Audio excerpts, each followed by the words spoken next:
Welcome back to Gappleton. Today we are switching gears a little bit. I have a buddy coming by. He's here to drop off his engine. He has a 6-liter LQ4 engine, an LS engine that I'm going to be building for him. So he's thrown down for a lot of really nice parts. It's going to be a pretty hot motor when we're all done. It's going to be very similar to what's in my C10 right now. So he's coming by to bring that. It is a junkyard motor that we have no idea what's inside. So this is going to be the teardown. My amateur opinion of what we find when we get in there and what needs to be done to build it back up. All right, here he is.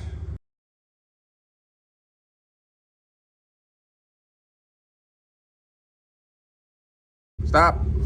Well, there's one of those. And there's a Dan. There's a 6-liter. Milwaukee. I don't know, but really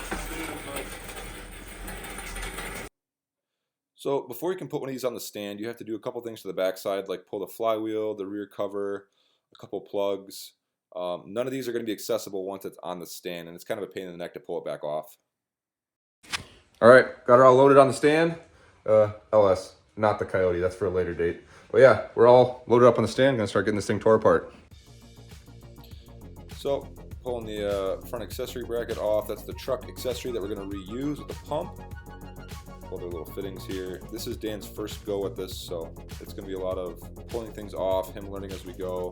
Obviously the AC compressor's going to go away, not using that. Won't have AC in this truck, the bracket goes. Little bits here and there. Dan's never been into one of these, so this is very much a learning experience for him, so kind of explaining things as I go, like there's the valley cover, and he's like, oh, I broke those things down in there when I did it before. Yeah, those always break. So here I'm explaining the rocker arms to him a little bit and kind of what to look for, which this is actually going to be pretty beneficial to him. So get a couple of those pulled here. I explain how you want to go in order because they are down and back because they're under spring tension, some of them, so you don't just want to blast them all off at once. So here he goes, down and back a little bit. Maybe it matters, maybe it doesn't. It's something I've always done. So as we start pulling these rocker arms, we're going to find something here that's actually, it's going to be a good thing that we did this little exercise of looking at them, because here I'm explaining a good one has a nice mirrored dome to it, where a bad one that's had some wear to it, it's going to have like a little bit of a metallic football looking shape on the end where it's been wearing. So we actually ended up finding a couple of those, so kind of a good thing that we went through this. Dan is going to be opting for some chromoly hardened push rods in the future, so here we're basically just identifying the bad ones, chucking them. I'll probably keep the old ones just to toss in the motor that I throw together for something later. I got some parts that I want to just build back into one complete motor, so just reuse some old stuff.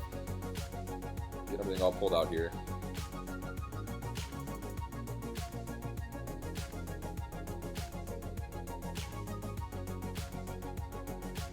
Getting the vent tube pulled off.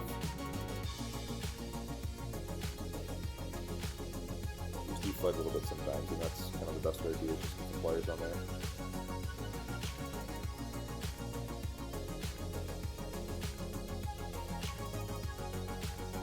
Here we're having to go at some of the sensors here. I believe the cam position sensor is the one that was kind of giving us some fits back there. You can see Dan struggling a little bit. I've never had one fight like this before. We eventually end up breaking this sensor off, which is a first for me. I've never had one break like that. They always usually slip out pretty good, so kind of fussing it a little bit. Here you see I just snapped it, so now it's just anything goes. I'm trying to rip it out. Well, moving on. Here we're going to address the crank pulley. These are a press fit pulley, so there's no keyway to them. You do have to use a puller to get it off. And I'm putting them back on. I usually heat the pulley for a specific amount of time, just to overcome that interference fit, get it to expand a little bit and slip right on. Cat hanging out.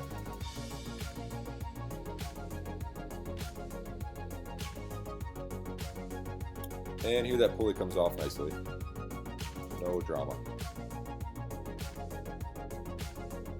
Leave the bolt in there just for safekeeping. Now we can access the front cover.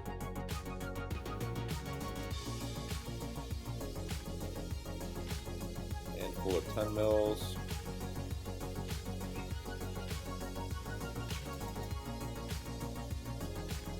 Kind of explaining the front cover. You can see it leaking a little bit. Putting some stuff out to Dan. He notices the slop in the timing set. a brand new timing set is going to have that same amount of slop. It's kind of an interesting thing. People will get in there and think, oh, I have all this wear, but you really don't.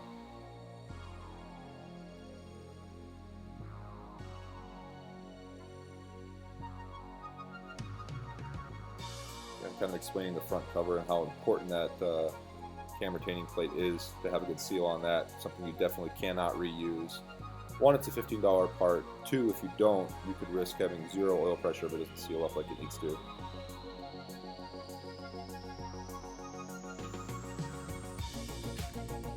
And now we start going at the heads with Sir Douglas the First, blasting them off. Definitely make short work of it.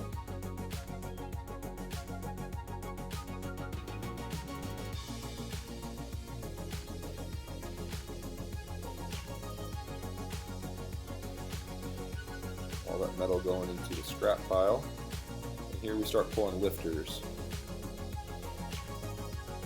There's a little bit of a ridge to them. Someone had to come out with pliers gently, obviously grabbing in the flats and not the rounds. These will be getting reused. I'm a firm believer in reusing working lifters, cleaning them, taking them apart and cleaning them. It seems like more people have bad luck with replacement lifters than working OEM lifters, so I like to reuse lifters when I can. And here talking about cam bearings, how most guys will ignore them and just rerun them. I myself have the tools and capabilities to drive out and back in new bearings, so that's what we're going to be doing. When you hot tank an engine anyway, the bearings have to come out. So, and here you see me just labeling all the pistons in the event that I was going to reuse them, if that was the case. Just good practice to do that. You want to put everything back where it came from if you're going to rebuild using all the original parts. And here just kind of explaining bearing wear to Dan, kind of showing him what I look for. If this was the cheapest of cheap rebuild, basically just re-ringing it and going, I would probably have opted to reuse these bearings just because they were in really good shape and they're already mated to this crankshaft. No major damage, no trash ran through the motor, and everything looked to be in good health. I would have, in the scenario that we were just doing a cheap rebuild, I would have reused those bearings. But this isn't that, and everything's going to get fresh. Here kind of inspecting the bore, explaining crosshatch stuff. Like any good LS, it still had crosshatching. And here we're driving out the front expansion plug, and then we knock out the rear. Now it is time for cam bearings to bust out the cam knock or the bearing knocker. It's one of my tools that I have to dust off every time I use it because it's few and far between, but it's very nice having the right tool for the job. All right, this thing is completely stripped down to nothing. All the plugs are out, all the passages are clear, everything is. Bearings are knocked out of it. It is ready to go. So the next step for this engine, it's going to go over to B&B Race Engines here in town. It's going to get all cleaned up and kind of inspected and looked over to get prepped for reassembly, get it all cleaned up and ready for paint. There were some really good things that we found in here. Some things that say this was a good purchase, this was a great engine to buy.